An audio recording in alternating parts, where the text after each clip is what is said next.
Yes, good morning people, good afternoon, good evening. कैसे सब लोग? होप सो आप सब लोग बहुत बढ़िया रहोगे। और मैं बता दूं, मैं भी बहुत अच्छा हूं। तो आप लोगों ने अभी तक 7 रिवीजन लेक्चर है वो ऑलरेडी आपने देख चुके होंगे। ये आपके लिए 8th नंबर रिवीजन लेक्चर है, वो हम आज स्टार्ट करने वाले हैं। लास्ट रिवीजन लेक्चर है जिसमें सिर्फ मैं ही दिख रहा था, आईपैड नहीं दिख रहा था। आप बहुत सारे लोगों ने बोला कि सर हमको जब आईपैड साथ में दिखेगा, हमको नोट साथ में दिखेंगे तो हमारे लिए बेनिफिशियल रहेगा। तो इस लेक्चर में आपको साथ में आईपैड चलेगा, आपको साथ में नोट्स दिखेंगे, लेकिन इसमें भी थोड़ा वाला पार्ट है जहां पे मैं दिख रहा हूं वो वाले पार्ट कट होगा, क्योंकि मैं मुंबई में नहीं हूं। जो मेरा अपना नॉर्मल जो मेरा स्टूडियो है, मैं मुंबई में अवेलेबल नहीं हूं, अभी मैं दिल्ली में हूं। तो जैसे ही मैं मुंबई चला जाऊंगा तो आपके जो नेक्स्ट 2 रिवीजन लेक्चर होने वाले हैं, that is revision lecture number 9 और 10। 9 और 10 वो दोनों रिवीजन लेक्चर में इंटरनेशनल टैक्सेशन से रिलेटेड लूंगा। जो इंटरनेशनल टैक्सेशन वाला जो 30 मार्क्स का पार्ट है, वो तुम्हारा लेक्चर नंबर 9 और 10 रहने वाला है। आज का रिवीजन लेक्चर है, हम छोटे छोटे टॉपिक कवर करेंगे, जैसे अपील एंड रिवीजन है, सेटलमेंट कमीशन है। तो वैसे टॉपिक को आज हम रिवाइज करेंगे। तो आज प्लीज आप इस फॉर्मेट में मैनेज करना। लेकिन नेक्स्ट जो 2 रिवीजन लेक्चर है, जैसे ही मैं मुंबई पहुंच जाऊंगा, आपको सेकेंड या थर्ड को आपको नेक्स्ट 2 रिवीजन लेक्चर है वो दोनों मिल जाएंगे, जो कि आपके इंटरनेशनल टैक्सेशन से रिलेटेड रहेंगे। सो स्टार्ट करते हैं topic, that is appeal and revision. अब एक बात समझना, अपील जो होती है वो अपील 4 लेवल पे होती है। सबसे पहली अपील होती है वो कहां पे होती है? CIT appeal. सेकंड अपील होती है वो आईटेट में होती है, उसके बाद हाई कोर्ट में, उसके बाद सुप्रीम कोर्ट में। सीआईटी अपील कब तक फाइल करनी पड़ती है? 30 डेज का टाइम लिमिट होता है। आईटेट का 60 डेज का, हाई कोर्ट का 120 डेज का और सुप्रीम कोर्ट का 90 डेज का टाइम लिमिट होता है। एक चीज समझना, लेकिन 5 ऑर्डर ऐसे होते हैं जिसके अगेंस्ट में आप अपील नहीं कर सकते। देयर आर 5 ऑर्डर्स, और वो 5 ऑर्डर ऐसे होते हैं जिसके अगेंस्ट में आप अपील नहीं कर सकते। सर कौन कौन से 5 ऑर्डर होते हैं जिसके अगेंस्ट में आप अपील नहीं कर सकते? सबसे पहले मैं बता दूं, अगर आपको 234 एबीसी का इंटरेस्ट लगाया तो उसके अगेंस्ट में आप अपील नहीं कर सकते। या फिर आपका 264 का रिविजनल ऑर्डर होता है, उसके अगेंस्ट में अपील नहीं कर सकते। सेटलमेंट कमीशन के ऑर्डर के अगेंस्ट में अपील नहीं कर सकते। अथॉरिटी ऑफ एडवांस रूलिंग के ऑर्डर के अगेंस्ट में अपील नहीं कर सकते। और अगर आईटेट का क्वेश्चन ऑफ फैक्ट पे ऑर्डर आया तो आप अपील नहीं कर सकते। हाई कोर्ट में आप तभी जा सकते हो जब क्वेश्चन ऑफ लॉ है। क्वेश्चन ऑफ फैक्ट है तो आईटेट है वो तुम्हारी लास्ट फैक्ट फाइंडिंग अथॉरिटी रहेगी। आईटेट का अगर फैक्ट पे कोई भी ऑर्डर आया तो उसके अगेंस्ट में आप लोग हाई कोर्ट में नहीं जा सकते। हाई कोर्ट में तभी जा सकते हैं जब सब्सटेंशियल क्वेश्चन ऑफ लॉ होना चाहिए या क्वेश्चन ऑफ लॉ होना चाहिए। तो मैंने क्या बोला कि 5 ऑर्डर ऐसे होते हैं जिसके अगेंस्ट में आप अपील नहीं कर सकते। पहला 234 एबीसी इंटरेस्ट लगाया उसके अगेंस्ट में, या फिर 264 का रिविजनल ऑर्डर आया, या फिर तुम्हारा जो भी आईटेट का ऑर्डर आया, क्वेश्चन ऑफ फैक्ट पे, अथॉरिटी ऑफ एडवांस रूलिंग का ऑर्डर आया, सेटलमेंट कमीशन का ऑर्डर आया, तो उसके अगेंस्ट में आप अपील नहीं कर सकते। सबसे पहली अपील अपन सीखने वाले हैं, that is the CIT appeal. अब एक चीज समझना, सीआईटी अपील कौन फाइल करता है? सीआईटी अपील है वो सिर्फ एसएससी फाइल करता है, डिपार्टमेंट खुद फाइल नहीं करेगा। डिपार्टमेंट ने ऑर्डर पास किया और डिपार्टमेंट क्या खुद ही अपील फाइल कर सकता है? Answer is no. CIT appeal है वो सिर्फ एसएससी फाइल कर सकता है। लेकिन सर सीआईटी अपील फाइल करने का टाइम लिमिट क्या है? तो जैसे ही एसएससी को जो ऑर्डर मिला, उस ऑर्डर मिलने के एग्जैक्टली 30 डेज के अंदर अंदर उसको सीआईटी अपील फाइल करनी पड़ती है। लेकिन सीआईटी अगर डिले होता है तो उसको कंडोन कर सकता है। अगर सीआईटी को लगता है कि जेन्युइन रीजन है और जेन्युइन रीजन की वजह से डिले हुआ है तो वहां पे आपका जो डिले है वो कंडोन हो सकता है। एक और चीज समझना, सीआईटी अपील फाइल होती है, उसका फॉर्मेट क्या होता है? तो सीआईटी अपील का फॉर्मेट होता है, एक फॉर्म नंबर 35 लेना पड़ता है। फॉर्म नंबर 35 ले लो, उसके साथ साथ पे आप जिस ऑर्डर के अगेंस्ट में अपील में जा रहे हो, जिस ऑर्डर या इंटीमेशन के अगेंस्ट में आप अपील में जा रहे हो, उसका कॉपी आपको साथ में लगाना पड़ता है। उसके साथ साथ में आपको 2 सबसे इंपॉर्टेंट चीज लगानी पड़ती है, one is the grounds of appeal और one is the statement of fact. Statement of fact क्या होता है कि आपके केस में क्या क्या फैक्ट है वो फैक्ट को बता दो, that is called statement of fact. और ग्राउंड्स ऑफ अपील का मतलब होता है आप कौन से बेसिस पे आप अपील में जा रहे हो, तो वहां पे आपको ग्राउंड्स ऑफ अपील भी लगाना पड़ता है। ये पूरे सेट को, ग्राउंड्स ऑफ अपील और स्टेटमेंट ऑफ फैक्ट, आपका जो ऑर्डर था वो ऑर्डर का कॉपी, फॉर्म नंबर 35, उसके साथ में प्रिस्क्राइब फीस होती है, वो फीस भी आपको साथ में फाइल करनी पड़ती है। एक चीज बता दो, इस पूरे सेट को बोला जाता है मेमोरेंडम ऑफ अपील। क्या बोला जाता है? Memorandum of appeal. और वो डुप्लीकेट मतलब 2 कॉपी में आपको वहां पे देके आना पड़ता है। अब एक और चीज समझना, सर सीआईटी अपील जो है वो अपना ऑर्डर कब तक पास करेगा? तो CIT appeal has to pass order within 1 year from the end of the financial year in which appeal was received. मतलब जब अपील फाइल हुई है बेसिकली उसको उस ईयर के एंड से 1 साल के अंदर अंदर। लेकिन यहां पे लिखा हुआ है wherever possible. Wherever possible का मतलब यहां पे ये होता है कि अगर उसको पॉसिबल है तो क्या उसके बाद में 2 साल 3 साल 4 साल में भी ऑर्डर दे सकता है? Answer is yes. 2 साल 4 साल 5 साल 6 साल में भी ऑर्डर दे सकता है, कोई प्रॉब्लम नहीं। यहां पे जो टाइम लिमिट दे रखी है वो एडवाइजरी टाइम लिमिट है, वो मैंडेटरी टाइम लिमिट नहीं है। अब क्वेश्चन ही आता है, सर कौन कौन से ऐसे ऑर्डर है जिसके अगेंस्ट में आप सीआईटी अपील में जा सकते हो? तो सबसे पहला, अगर असेसिंग ऑफिसर का कोई भी ऑर्डर है, या तो 143 का ऑर्डर है, 144 का ऑर्डर है, 147 का ऑर्डर है, 153A का ऑर्डर है, या फिर कोई भी रिविजनल ऑर्डर है। सॉरी जो क्या बोलते हैं रेक्टिफाइड ऑर्डर है, रेक्टिफाइड ऑर्डर जो 154 में होता है उसके अगेंस्ट में भी अगर एओ ने रेक्टिफाई किया है तो आप सीधा सीआईटी अपील में जा सकते हो। तो देखो सीआईटी अपील में कौन कौन से ऑर्डर जा सकते हैं, या तो एओ का ऑर्डर, एओ का ऑर्डर कौन सा, या तो 143(3) वाला, 144 वाला, 147 वाला, 153 ए वाला, या फिर जो रेक्टिफाइड ऑर्डर होता है 154 में उस ऑर्डर के अगेंस्ट में, या फिर कोई इंटीमेशन आती है। इंटीमेशन कौन सी, नॉर्मल 143(1) की इंटीमेशन या फिर टीडीएस टीसीएस इंटीमेशन आती है तो उसके अगेंस्ट में भी आप सीधा अपील में जा सकते हो। कहां पे, सीआईटी अपील में। एक और चीज समझना यहां पे बेटा, जो भी तुम्हारे एओ का और भी कोई ऑर्डर है तो उस ऑर्डर के अगेंस्ट में सीधा आप कहां जा सकते हो, सीआईटी अपील में। एक और चीज समझना, जैसे ही आप सीआईटी अपील में जाते हो, जैसे I can take one example कि एओ ने क्या किया कि एओ ने आपका ऑर्डर पास किया और एओ ने कोई डिमांड निकाली और डिमांड नोटिस भेजा 156 में, तो जैसे ही आप सीआईटी अपील में जाते हो तो क्या वो डिमांड आपको पे करनी पड़ेगी या उस डिमांड पे आप स्टे ले सकते हो? आंसर इस डिमांड पे आप स्टे ले सकते हो। आप एक काम कर सकते हो, या तो एओ से स्टे ले सकते हो, एओ को बोल सकते हो कि भाई हम आगे जाके अपील में जा रहे हैं तो हम आपसे रिक्वेस्ट करते हैं कि डिमांड पे आप स्टे दे दो, या फिर सीआईटी अपील से आप रिक्वेस्ट करोगे तो सीआईटी अपील भी स्टे देता है। मेनी टाइम क्या होता है, आपसे ये बोलते हैं कि कुछ अमाउंट आप अभी पे कर दो और कुछ अमाउंट पे हम स्टे दे सकते हैं, तो ऐसा नॉर्मली होता है। नेक्स्ट अपील होती है that is called appeal to the ITAT. ITAT का मतलब होता है tribunal appeal, that is income tax appellate tribunal. Income tax appellate tribunal में कौन जाता है, या तो एसएससी जाएगा या डिपार्टमेंट जाएगा। अगर एसएससी जाएगा या डिपार्टमेंट जाएगा, लेकिन एक चीज समझना, सीआईटी अपील में हमेशा एक ही जज होता है और एक ही सीआईटी अपील, एक सिंगल मेंबर पर्सन होता है करके, ठीक है, सिंगल पर्सन होता है जो जजमेंट देता है। लेकिन आईटेट में बेंचेस लगती है। बेंचेस का मतलब यहां पे ये होता है कि आईटेट में जो पैनल ऑफ जजेस होता है उसमें बहुत सारे जजेस होते हैं। सर कितने जजेस होते हैं आईटेट में, मैं बता दूं, आईटेट में नॉर्मली हर केस में 2 जजेस रहेंगे करके, ठीक है। एक तुम्हारा रेवेन्यू मेंबर रहेगा और एक तुम्हारा अकाउंटेंट मेंबर रहेगा। एक रेवेन्यू मेंबर, एक अकाउंटेंट मेंबर।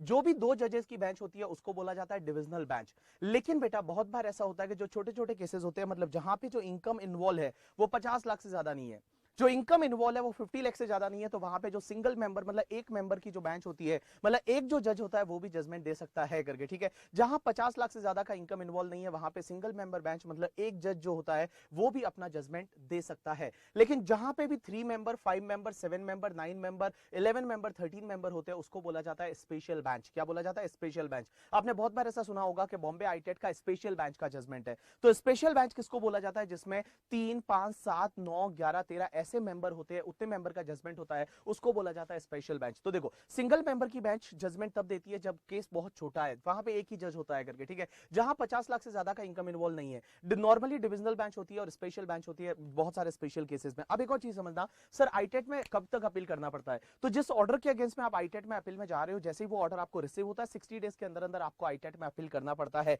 अब एक और चीज समझना, सर अपील कैसे फाइल करनी पड़ती है, तो आईटेट में अपील कैसे फाइल करोगे, जैसे सीआईटी अपील में फॉर्म नंबर 35 था, यहाँ पे फॉर्म नंबर 36 होगा।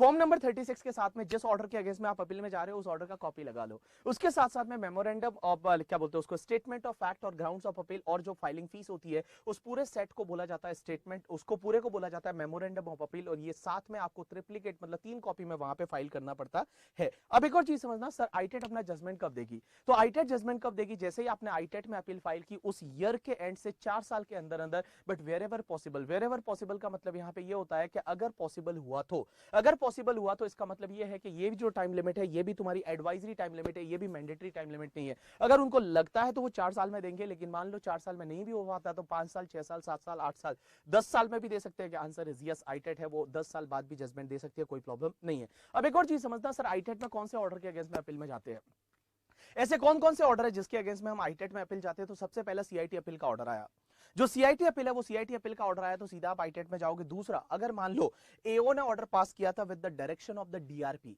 डीआरपी एक कंसेप्ट आता है dispute resolution panel, last lecture में मैंने बताया था। डिस्प्यूट रेजोल्यूशन पैनल क्या होता था कि जो फॉरेन कंपनी का अगर असेसमेंट कंप्लीट कर रहे हैं या किसी का टीपीओ को केस ट्रांसफर हुआ था, टीपीओ की वजह से आप डीआरपी के पास जाते थे और जो डीआरपी डायरेक्शन देती थी उसके बेस पे एओ असेसमेंट ऑर्डर पास करता था। तो अगर एओ ने असेसमेंट ऑर्डर पास किया due to the DRP direction, तो उस केस में डायरेक्ट अपील कहां पे होगी, आईटेट में होगी। उसके बाद में जो तुम्हारा 263 का रिविजनल ऑर्डर होता है उसके अगेंस्ट में भी अपील सीधी कहां पे होती है, आईटेट में होती है। एक और चीज समझना, जो भी तुम्हारा सीआईटी पीसीआईटी के अप्रूवल से जो ऑर्डर पास हुआ अंडर सेक्शन 144 बी है, दैट इज कॉल्ड गार वाले प्रोविजन में करके, ठीक है, अगर आपका जो अरेंजमेंट है वो इम्परमिसिबल अवॉइडेंस अरेंजमेंट माना गया और उसके डायरेक्शन के हिसाब से ऑर्डर पास हुआ तो सीधा आप आईटेट में अपील में जा सकते हो। या फिर तुम्हारे सीआईटी सीसीआईटी डीआईटी डीजीआईटी का कोई भी ऑर्डर है तो उसके अगेंस्ट में सीधा आप अपील में कहां पे जा सकते हो, आईटेट में। जैसे किसी ट्रस्ट का रजिस्ट्रेशन है वो रजिस्ट्रेशन कैंसिल कर दिया, तो ट्रस्ट का रजिस्ट्रेशन कौन कैंसिल करता है, सीआईटी, कमिश्नर कैंसिल करता है। तो अपील में सीधा आप कहां पे जाओगे, सीधा आप आईटेट पे चले जाओगे। अगर अपील में है वो सीधा आप आईटेट में जाओगे। उसके बाद नेक्स्ट कंसेप्ट आता है sir stay of demand. Sir ये स्टे ऑफ डिमांड क्या होता है समझने की कोशिश करना। स्टे ऑफ डिमांड का मतलब ये होता है कि सर अगर आईटेट में गए और मान लो कोई डिमांड निकली हुई है, आप केस हार गए थे आगे सीआईटी में और मान लो डिमांड निकल गई करके, ठीक है, तो क्या उस पे स्टे दे सकता है आईटेट? ये सबसे इंपॉर्टेंट क्वेश्चन और एग्जाम में बहुत बार ये क्वेश्चन आया हुआ है। तो मैं बता दूं आईटेट के पास भी ये पावर है, आईटेट भी स्टे दे सकता है। आईटेट भी स्टे दे सकता है, लेकिन आईटेट स्टे कितना दे सकता है पता है? मैक्सिमम 180 डेज का।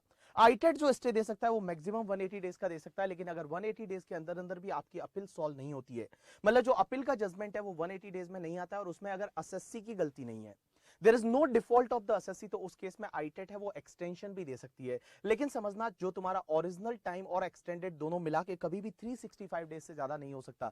तो ये एग्जाम में बहुत बार क्वेश्चन आया हुआ है, क्या आईटेट है वो स्टे ऑफ डिमांड दे सकता है या नहीं? स्टे ऑफ डिमांड का मतलब क्या होता है? आपकी जो डिमांड निकली हुई है उस पर रोक लगाना। तो क्या स्टे ऑफ डिमांड आईटेट दे सकता है? नहीं, answer is yes, ITAT stay of demand दे सकता है। लेकिन आईटेट मैक्सिमम कितने दिन के लिए दे सकता है? 180 डेज के लिए। बट अगर 180 डेज में अगर मान लो अपील सॉल्व नहीं होती है और उसमें एसएससी की कोई भी गलती नहीं है, एसएससी की गलती कब हो सकती है? जैसे मान लो आई कैन टेक एग्जांपल कि 180 डेज में आपको हियरिंग के लिए डेट दी लेकिन आप गए नहीं, तो वहां गलती किसकी? एसएससी की गलती है, तो उस केस में एक्सटेंशन नहीं मिलेगा। बट अगर एसएससी की गलती नहीं है तो एक्सटेंशन मिलेगा, लेकिन total time original plus extended दोनों मिला के कभी भी 365 डेज से ज्यादा नहीं हो सकता। अब एक और चीज समझना, सबसे इंपॉर्टेंट पार्ट जो मैं आपको सिखाने वाला हूं, what is the difference between power of the CIT appeal and ITAT. Sir CIT appeal और आईटेट के पावर में क्या फर्क होता है? सबसे पहली चीज ये कि क्या ये असेसमेंट को एनहांस कर सकते हैं क्या? असेसमेंट को एनहांस करने का मतलब ये होता है कि असेसिंग ऑफिसर ने मान लो इनकम कर दी 20 लाख, क्या सीआईटी अपील 20 को 25 कर सकता है? Answer is yes, CIT appeal के पास ये पावर है। ध्यान रखना, सीआईटी अपील है वो आपकी इनकम को एनहांस कर सकता है, लेकिन आईटेट नहीं कर सकता। सीआईटी अपील आपकी इनकम को बढ़ा सकता है। मैं बता दूं सीआईटी अपील तो basically extension of the assessing officer ही है, ये असेसिंग ऑफिसर का एक्सटेंशन ही है सीआईटी अपील। तो सीआईटी अपील आपकी इनकम को बढ़ा सकता है, लेकिन आईटेट नहीं बढ़ा सकता। क्वेश्चन ये आता है क्या ये लोग आपकी इनकम को रिड्यूस कर सकते हैं या कंफर्म कर सकते हैं? आंसर इज यस, इसीलिए तो गए थे। तो ये आपकी इनकम को रिड्यूस कर सकते हैं, ये आपकी इनकम को जो कंफर्म है वो कंफर्म कर सकते हैं। तो देखो, एनहांस कौन कर सकता है? एनहांस सिर्फ सीआईटी अपील कर सकता है, आईटेट नहीं कर सकता। रिड्यूस एंड कंफर्म है वो दोनों कर सकते हैं। एक और चीज समझना, क्या असेसिंग ऑफिसर ने जो ऑर्डर पास कर दिया था उसको कैंसिल कर सकते हैं क्या?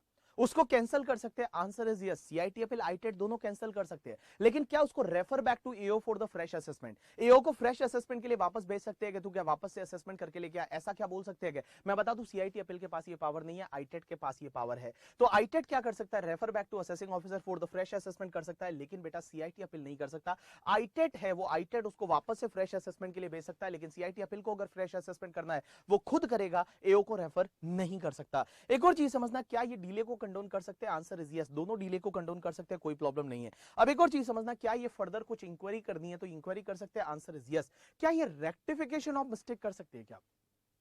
जो इनका ऑर्डर था सीआईटी अपील का या आईटेट का, उसमें कुछ भी गलती होगी तो क्या उसको रेक्टिफाई कर सकते हैं? आंसर इज यस, दोनों कर सकते हैं। सीआईटी अपील भी कर सकता है, आईटेट भी कर सकता है, लेकिन यहां पे समझना है, यहां पे एग्जाम में क्वेश्चन आता है बहुत बार, सीआईटी अपील जो रेक्टिफिकेशन करता है वो सेक्शन 154 में करता है, because CIT appeal is a income tax authority. और लास्ट लेक्चर में मैंने 154 समझाया था, और 154 में समझाया था कि इनकम टैक्स अथॉरिटी का कोई भी ऑर्डर है और वो ऑर्डर में अगर कुछ भी मिस्टेक अपेरेंट ऑन रिकॉर्ड है तो वो इनकम टैक्स अथॉरिटी उसको रेक्टिफाई कर सकती है। रेक्टिफाई कितने साल में करते थे? 4 year from the end of the financial year in which order containing mistake was pass. तो सीआईटी अपील है वो 154 में करेगा, लेकिन आईटेट के लिए एक अलग ही सेक्शन है, दैट इज कॉल्ड 254। आईटेट भी अपने ऑर्डर को रेक्टिफाई कर सकती है, लेकिन 254 सेक्शन में। कौन सी सेक्शन में? 254। और 254 क्या बोलती है कि आईटेट अपने ऑर्डर को रेक्टिफाई कर सकती है within 6 month, only 6 month from the end of the month in which order was pass. मतलब जिस मंथ में आईटेट ने ऑर्डर पास किया उस मंथ के एंड से 6 महीने के अंदर अंदर रेक्टिफाई कर सकती है। तो आईटेट जो रेक्टिफाई करेगी वहां टाइम लिमिट 6 महीने का, लेकिन सीआईटी अपील जो रेक्टिफाई करेगा उसके लिए टाइम लिमिट है वो 4 साल का है। तो सीआईटी अपील तो इनकम टैक्स अथॉरिटी है, 154 में रेक्टिफाई करेगा।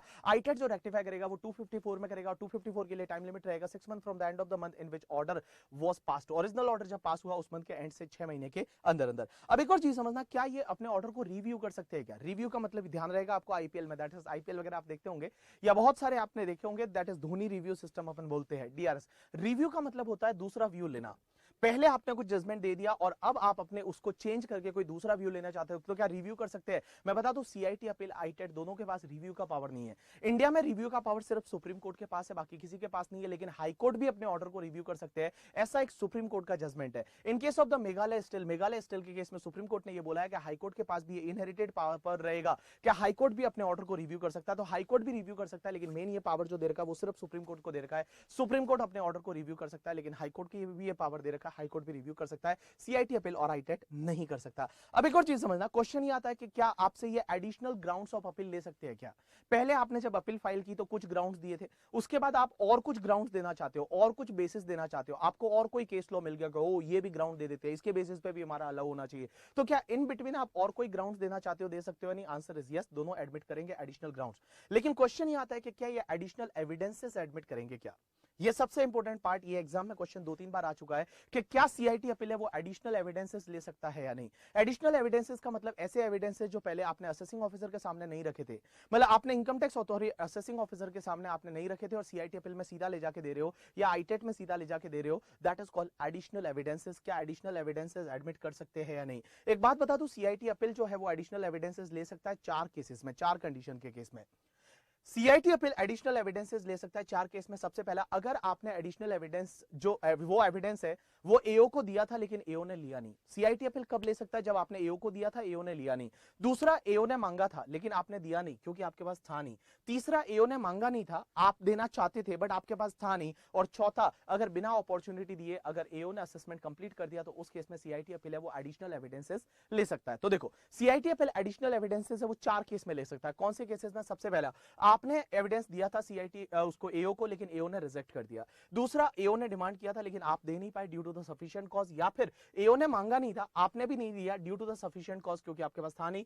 और अगर मान लो इनकम टैक्स अथॉरिटी ने असेसमेंट कंप्लीट कर दिया without giving the sufficient opportunity of being heard, in that case क्या होगा? क्या आपका एडिशनल एविडेंसेस है वो सीआईटी अपील ले लेगा। अब क्वेश्चन ये आता है कि आईटेट भी एडिशनल एविडेंस ले सकता है? नहीं, answer is yes, ITAT additional evidence ले सकता है 2 केस में। जब आईटेट को लगता है कि यहाँ पे इनकम टैक्स अथॉरिटी ने आपको sufficient opportunity of being heard नहीं दी थी, अपॉर्चुनिटी नहीं दी थी, सफिशिएंट अपॉर्चुनिटी नहीं दी थी, या फिर आईटेट को लगता है कि ये एविडेंस जरूरी है इस केस को सॉल्व करने के लिए, तो इस केस में आईटेट है वो भी एडिशनल एविडेंसेस है वो ले सकता है। अब एक और चीज समझना, क्वेश्चन ये आता है कि दोनों क्या स्टे दे सकते हैं? नहीं, मतलब जो स्टे देना है वो स्टे का पावर दोनों के पास है, सीआईटी अपील भी स्टे दे सकता है, आईटेट भी स्टे दे सकता है। एक और चीज समझना, क्या ये किसी दूसरी पार्टी को कॉस्ट दिला सकते हैं क्या? इन case of the frivolous appeal, in case of the frivolous appeal क्या होता है कि अगर मान लो कोई अपील ऐसी होती है जिसमें ना हाथ है ना पैर है करके, ठीक है, बहुत बार ऐसे होता है लोग अपील कर देते हैं, वो ऑलरेडी डिसाइडेड मैटर है तो भी लोग अपील कर देते हैं। तो इन केस ऑफ द ऐसी अपील के केस में क्या आगे वाली पार्टी को उसका खर्चा दिलाना, कॉस्ट दिलाना, क्या कॉस्ट दिला सकते हैं? नहीं। तो मैं बता दूं, सीआईटी अपील के पास ये पावर नहीं है, लेकिन आईटेट के पास ये पावर है कि आईटेट किसी भी दूसरी पार्टी को कॉस्ट दिला सकता है। जैसे I can take one example कि मान लो डिपार्टमेंट मेरे अगेंस्ट में आईटेट में अपील में गया, लेकिन वो केस डिसाइडेड है ऑलरेडी सुप्रीम कोर्ट, तो भी आईटेट में डिपार्टमेंट गया तो डिपार्टमेंट से मुझे पैसा दिला सकते हैं? नहीं, आंसर इज यस, आईटेट के पास ये पावर है लेकिन सीआईटी अपील के पास ये पावर नहीं है। एक और चीज समझना, क्या ये आपके जो भी अपील की थी वो अपील को रिजेक्ट कर सकते हैं? नहीं, आंसर इज यस, दोनों के पास ये पावर है कि वो रिजेक्ट कर सकते हैं। उसके बाद नेक्स्ट अपील होती है दैट इज का appeal to the high Court. जो भी आईटेट का ऑर्डर आता है और अगर क्वेश्चन ऑफ लॉ है तो आप हाई कोर्ट में अपील में जा सकते हो। एक और चीज समझना, हाई कोर्ट के पास में ये पावर है कि वो अपने ऑर्डर को रिव्यू कर सकता है, और हाई कोर्ट में जो अपील करने का टाइम लिमिट है वो 120 डेज है, और वहां पे सब चीजें है वो सिविल प्रोसीजर कोड 1908 से गवर्न होती है। Same in the supreme court, supreme court में भी आप अपील कर सकते हो हाई कोर्ट के ऑर्डर के अगेंस्ट में, और हाई कोर्ट के ऑर्डर के अगेंस्ट में अपील कर सकते हो। हाई कोर्ट क्वेश्चन को फ्रेम करेगी, हाई कोर्ट जो क्वेश्चन को फ्रेम करेगी और उसके बाद हाई कोर्ट बताएगी कि ये सुप्रीम कोर्ट के लिए क्वेश्चन जा सकता है या नहीं, और अगर हाई कोर्ट बोलती है आप सुप्रीम कोर्ट जा सकते हो तो आप सुप्रीम कोर्ट है वो जा सकते हो। This is called your appeal. यहां पे अपील वाला पार्ट है वो कंप्लीट हो जाता है। Now we are going to start with the revision under section 263। अब एक चीज समझना, ये 263 का रिवीजन क्या बोलता है समझने की कोशिश करना। मैंने आपको पहले भी बताया था कि असेसिंग ऑफिसर कौन होता है? असेसिंग ऑफिसर होता है या तो joint commissioner, assistant commissioner, deputy commissioner या आईटीओ। जो भी जेसी से लेके आईटीओ तक वो तुम्हारे असेसिंग ऑफिसर होते हैं। अब एक बात समझना, इनका बॉस कौन रहता है? CIT admin. जो सीआईटी रहता है, पीसीआईटी, जो सीआईटी पीसीआईटी रहता है वो इनका बॉस रहता है। सीआईटी पीसीआईटी क्या करता है? बहुत बार उनसे फाइल मंगवाता है और फाइल मंगवा के देखता है कि इन्होंने क्या किया है, जो असेसमेंट कंप्लीट किया है वो सही किया है या नहीं किया। अगर उन्होंने सही नहीं किया तो उसके पास ये पावर होता है 263 में वो रिवीजन कर सकता है। अब एक चीज समझना, सबसे पहले हम पढ़ रहे that is called 263, that is revision of the order prejudicial to the interest of the revenue. यहां पे होता क्या है कि जो भी तुम्हारा सीआईटी पीसीआईटी रहता है, जो सीआईटी रहता है बॉस मतलब एओ का बॉस करके, ठीक है, वो एओ के बॉस ने क्या किया, आपका रिकॉर्ड मंगवाया, एओ ने असेसमेंट कंप्लीट कर दिया, उसका रिकॉर्ड मंगवाया, और रिकॉर्ड मंगवाने के बाद देखता है असेसमेंट आपका कंप्लीट हुआ है, लेकिन वो असेसमेंट जो है वो कंप्लीट हुआ है वहां पे कुछ एरोनियस है। वो असेसमेंट कंप्लीट किया है वो एरोनियस है and that is the prejudicial to the interest of the revenue. मतलब एरोनियस है and prejudicial to the interest of revenue मतलब क्या होता है, डिपार्टमेंट के लिए हार्मफुल है। आपका असेसमेंट कंप्लीट हुआ है वो एरोनियस है, उसमें कुछ गलतियां है और वो prejudicial to the interest of the revenue, revenue के लिए हार्मफुल है। तो इस केस में सीआईटी एडमिन के पास ये पावर है कि सीआईटी क्या कर सकता है, उसको रिवाइज कर सकता है। उसको क्या कर सकता है, रिवाइज कर सकता है। या तो उस ऑर्डर को कैंसिल करके और वापस से एओ को फ्रेश असेसमेंट के लिए बोल सकता है, या फिर रिवीजन कर सकता है अंडर सेक्शन 263, वो खुद ही उसको रिवाइज कर सकता है। अब एक और क्वेश्चन आता है कि सर वो रिवाइज करके क्या कर सकता है, या तो वो आपकी इनकम को बढ़ा सकता है, ऑब्वियसली इनकम को क्या कर सकता है, बढ़ा सकता है, या फिर इनकम को मॉडिफाई कर सकता है करके। यहां पे हमेशा डिपार्टमेंट के लिए फायदा होने वाला है जब 263 हो रहा है। एक और चीज समझना सर, क्वेश्चन ये आता है 263 कब तक हो सकता है, तो 263 हो सकता है 2 years from the end of the financial year in which order was passed by the assessing officer. जैसे ही असेसिंग ऑफिसर ने ऑर्डर पास किया उस ईयर के एंड से 2 साल के अंदर अंदर ये 263 हो सकता है। तो 263 करने का टाइम लिमिट रहेगा 2 years from the end of the financial year in which original order of the AO was passed. तो जैसे ही एओ ने ऑर्डर पास किया उस ईयर के एंड से 2 साल के अंदर अंदर हो सकता है। अब एक और चीज समझना, 263 जब भी करेगा कौन, सीआईटी, तो सीआईटी जब 263 कर रहा है तो पहले वो ऑर्डर डिपार्टमेंट के लिए हार्मफुल था, अब किसके लिए हार्मफुल होने वाला है, एसएससी के लिए हार्मफुल होने वाला है।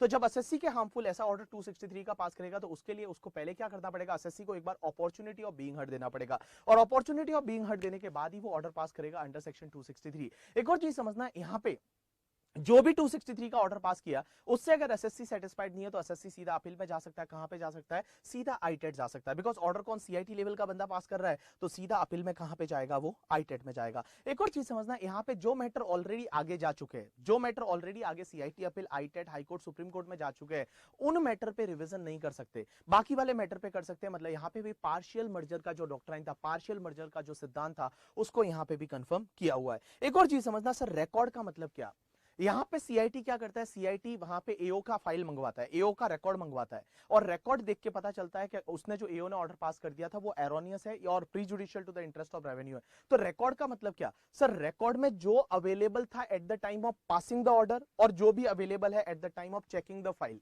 आंसर है जो भी रिकॉर्ड में अवेलेबल है at the time of checking the file.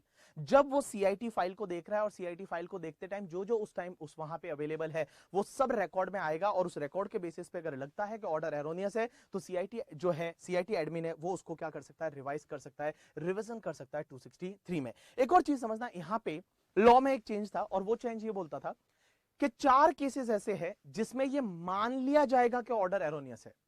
4 cases ऐसे हैं, there are 4 cases that is deemed to be, मान लिया जाएगा कि ऑर्डर एरोनियस है and prejudicial to the interest of the revenue है। 4 केसेस कौन कौन से, सबसे पहला, अगर ऑर्डर एओ ने पास कर दिया without making the verification which should have been made, जो इंक्वायरी वेरिफिकेशन करना था वो किए बिना ही एओ ने ऑर्डर पास कर दिया। एओ ने क्या कर दिया, ऑर्डर पास कर दिया बिना इंक्वायरी, जो इंक्वायरी उसको करनी चाहिए थी, जो वेरिफिकेशन उसको करने चाहिए थे, वो वेरिफिकेशन इंक्वायरी किए बिना ही उसने ऑर्डर पास कर दिया, तो ये मान लिया जाएगा कि ऑर्डर है वो डीम टू बी एरोनियस है। या फिर एओ ने ऑर्डर पास कर दिया विदाउट अलाउइंग एनी रिलीफ, मतलब उसने कोई रिलीफ अलाउ कर दी without inquiring into the claim. जैसे मान लो आपने एटीसी का डिडक्शन लिया था और वो उसने बिना वो देखे करके, ठीक है, बिना रिसिप्ट वगैरह देखे वो सीधा उसने डिडक्शन है वो अलाउ कर दिया। तो मैंने क्या बोला, सबसे पहला, अगर जो भी उसको इंक्वायरी करनी थी करके, जो भी उसको वेरिफिकेशन इंक्वायरीज करनी थी वो बिना वेरिफिकेशन इंक्वायरी करके उसने असेसमेंट कंप्लीट कर दिया करके, ठीक है, या फिर उसको जो भी कोई, मतलब आपने कोई क्लेम किया था उसने अलाउ कर दिया, उस क्लेम को चेक किए बिना, उस क्लेम को वेरीफाई किए बिना उसने क्लेम जो है उसको अलाउ कर दिया।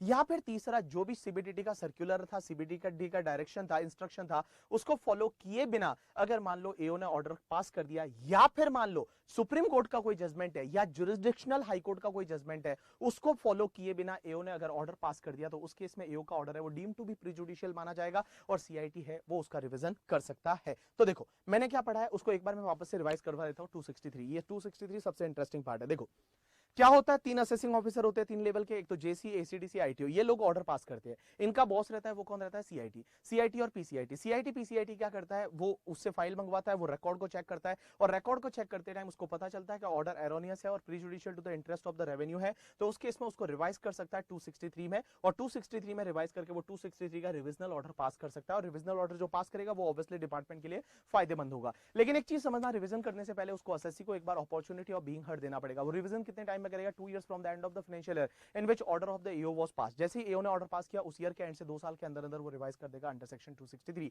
एओ अगर एसएससी अगर सेटिस्फाइड नहीं है तो उसके अगेंस्ट में सीधा आईटेट में अपील में जा सकता है करके, ठीक है। चार केस में डीम टू बी एरोनियस माना जाएगा। जो भी ऑर्डर है वो चार केस में आपका डीम टू बी एरोनियस माना जाएगा। कौन कौन से केसेस में? सबसे पहला, जो इंक्वायरी करनी चाहिए थी एओ को, वो बिना इंक्वायरी किए उसने ऑर्डर को पास कर दिया करके, ठीक है, इंक्वायरी वेरिफिकेशन जो करना चाहिए था। दूसरी चीज, उसने कुछ भी क्लेम अलाउ कर दिया बिना उसके लाइक क्लेम को देखे करके, ठीक है, मतलब आपको कोई भी उसने क्या किया कि उसने ऑर्डर पास कर दिया, कोई रिलीफ अलाउ कर दी, उसके क्लेम को चेक किए बिना ही उसने रिलीफ है वो अलाउ कर दी। या फिर जो सीबीडीटी के सर्कुलर है, डायरेक्शन है, इंस्ट्रक्शन है, उसको उसने फॉलो किए बिना असेसमेंट ऑर्डर है वो पास कर दिया। या फिर उसने क्या किया कि जो भी तुम्हारा सुप्रीम कोर्ट का कोई जजमेंट था या फिर high court, jurisdictional high court, jurisdictional high court का मतलब क्या होता है, जैसे महाराष्ट्र के लिए बॉम्बे हाईकोर्ट का जजमेंट है वो बाइंडिंग होता है। तो बेटा जो बॉम्बे हाईकोर्ट का जजमेंट है और एओ मुंबई में था, तो उसने वो बॉम्बे हाईकोर्ट का जजमेंट है उसको फॉलो नहीं किया और उसने ऑर्डर पास कर दिया, तो उस केस में वो डीम टू बी एरोनियस माना जाएगा। That is section 263। अब सेक्शन आती है 264। 264 क्या बोलती है? That is revision of the other order. अब होता क्या 263 में कि बहुत बार क्या होता है कि जैसे मान लो सीआईटी है वो फाइल को चेक कर रहा था, ऑर्डर पास हो चुका था, असेसिंग ऑफिसर ने ऑर्डर पास किया था, सीआईटी एडमिन है वो फाइल को चेक कर रहा था, उसको लगता है हो असेसी को फायदा होना चाहिए, तो वो 264 का रिवीजन करके असेसी को फायदा दे सकता है। क्या दे सकता है? असेसी को फायदा दे सकता है। या फिर असेसी भी खुद भी अप्लाई कर सकता है। 264 के लिए असेसी खुद अप्लाई कर सकता है कि सर एओ ने ऑर्डर पास किया है और मेरे को लग रहा है ये गलत है और इस केस में मुझे यहाँ फायदा होना चाहिए, तो आप 264 के लिए एप्लीकेशन कर सकते हो। लेकिन इसमें एक चीज समझना सर, 264 की टाइम लिमिट क्या रहेगी? देखो, अगर मान लो सीआईटी है वो ओन मोशन 264 में रिवाइज कर रहा है, ओन मोशन कर रहा है, तो जैसे ऑर्डर पास हुआ था उस डेट से एक साल के अंदर अंदर, जैसे ऑर्डर पास हुआ था उस डेट से एक साल के अंदर अंदर है वो खुद अगर ओन मोशन उसको रिवाइज कर रहा है तो, रिवीजन कर रहा है तो। लेकिन अगर एसएससी एप्लीकेशन कर रहा है तो एसएससी एप्लीकेशन कब तक कर सकता है बताए? जो एसएससी को ऑर्डर रिसीव हुआ था उस डेट से एक साल के अंदर अंदर, जैसे ही एसएससी को ऑर्डर रिसीव हुआ उस रिसीव की डेट से एक साल के अंदर अंदर एसएससी क्या कर सकता है? एप्लीकेशन कर सकता है। और अगर एसएससी ने एप्लीकेशन किया है, एसएससी ने एप्लीकेशन किया है, तो जिस ईयर में एप्लीकेशन किया उस ईयर के एंड से एक साल के अंदर अंदर सीआईटी है वो उसको रिवाइज कर देगा। जिस ईयर में एप्लीकेशन किया उस ईयर के एंड से एक साल के अंदर अंदर सीआईटी उसको रिवाइज कर देगा, रिवीजन कर देगा अंडर सेक्शन 264। तो यहां पे टाइम लिमिट थोड़ी अटपटी है। देखो, अगर सीआईटी ओन मोशन करता है रिवीजन अंडर सेक्शन 264 कब तक कर सकता है? एओ ने ऑर्डर पास किया उस डेट से एक साल। अगर मान लो एसएससी एप्लीकेशन कब तक कर सकता है? ऑर्डर रिसीव हुआ उससे एक साल। अगर मान लो एसएससी ने एप्लीकेशन किया है तो जिस ईयर में एप्लीकेशन हुआ उस ईयर के एंड से एक साल में वो रिवाइज कर देगा अंडर सेक्शन 264। एक और चीज समझना बेटा, आप अगर किसी ऑर्डर से, एओ के ऑर्डर से सेटिस्फाइड नहीं हो तो आप कहां पे जाओगे? या तो सीआईटी अपील में जाओगे या सीआईटी के पास आप रिवीजन में जाओगे अंडर सेक्शन 264। मैं बता दूं 264 और तुम्हारा सीआईटी अपील ये म्यूचुअली एक्सक्लूसिव है। म्यूचुअली एक्सक्लूसिव का मतलब क्या होता है कि भैया या तो आप 264 में चले जाओ या फिर सीआईटी अपील के पास चले जाओ, या तो आप सीआईटी अपील के पास चले जाओ या फिर आप 264 में चले जाओ। क्या अपन दोनों काम कर सकते हैं? आंसर इज नो, आप दोनों रेमेडीज नहीं ले सकते। एक और चीज समझना है, यहां पे अगर 264 का ऑर्डर आता है उसके अगेंस्ट में आप कहीं पे अपील में नहीं जा सकते।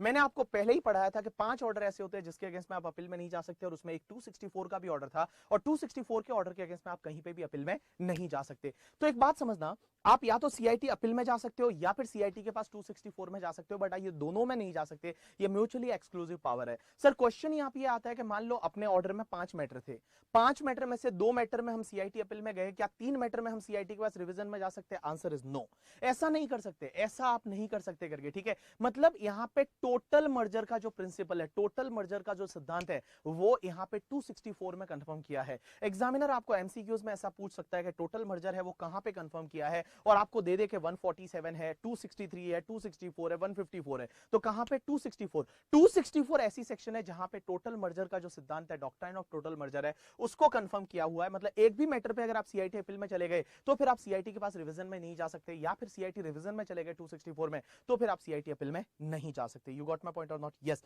अब एक और चीज समझना सर, अपन लोग प्रैक्टिकल लाइफ में बताओ कहां पे जाते होंगे आपके क्लाइंट, आपके जितने भी क्लाइंट है वो प्रैक्टिकल लाइफ में कहां पे जाते हैं? सीआईटी अपील में जाते हैं।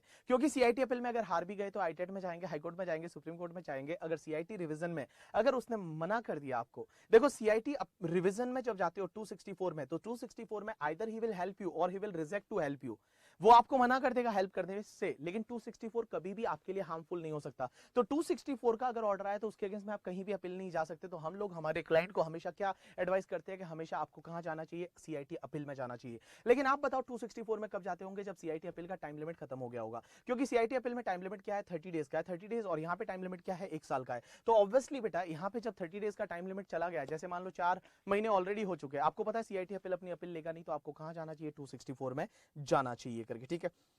उसके बाद नेक्स्ट अदर कंसेप्ट पे आते हैं, और अदर कंसेप्ट में एक सेक्शन दे रखी है 158A, समझने की कोशिश करना। 158A क्या बोलती है कि एक एसएससी है और उस एसएससी का case already high court supreme court में पेंडिंग है। उस एसएससी का केस है वो हाई कोर्ट सुप्रीम कोर्ट में पेंडिंग है किसी एक एसएससी का, ठीक है।